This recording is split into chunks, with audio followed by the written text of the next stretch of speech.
সুন্দর ছিল না, আমি তাদের আহ্বান করে আনতে পারি নাই। এখন যেহেতু রাজনীতি অবস্থা সুন্দর হতে যাচ্ছে, আমি আমার যদি এমপি আপনারা বানিয়ে দেন, বাংলাদেশ সরকারের কাছে টাকা চাবো। যদি এই দেশ উন্নয়নের জন্য টাকা না পাই, অসুবিধা নাই। আমার যারা বন্ধু বান্ধব বিদেশি আছেন, তাদের মাধ্যমে সাহায্য নেই। আমার শরীয়তপুর 2 নির্বাচনী এলাকার বিদেশি সাহায্যের মাধ্যমে উন্নয়ন করবে ইনশাআল্লাহ।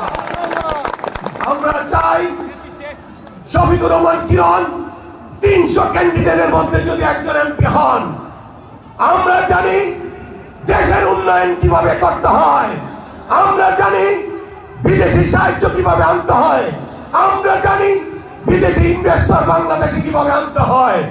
আমার বিশ্বাস এবার যদি আমি সংসদ সদস্য হতে পারি, আপনারা যদি সংসদ সদস্য বানাতে পারেন, আমি চাই আমি সরকারের কাছেও চেষ্টা করব, আর বিদেশি বন্ধুগুলি যারা ওয়াদা দিয়েছিল আমাদের দেশে ইনভেস্ট করবেন, তাদেরকে ইনশাআল্লাহ তাদেরকে বাংলাদেশে এনে বিভিন্ন কলকারখানা তৈরি করবো, যেখানে আমার বেকার ছেলেমেয়েরা কাজ করবে। আর শিক্ষা প্রতিষ্ঠানগুলিকে সুন্দর করার জন্য সেখানে একটা স্পেশাল ট্রাইব্যুনাল, একটা স্পেশাল ফোর্স তৈরি করব।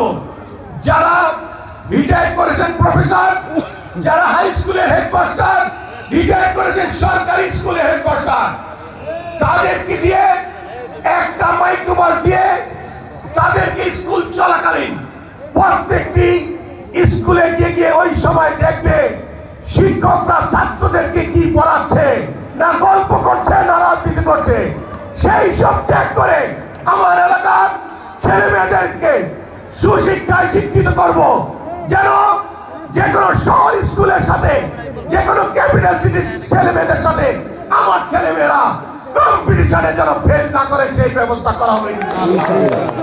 আমরা চাই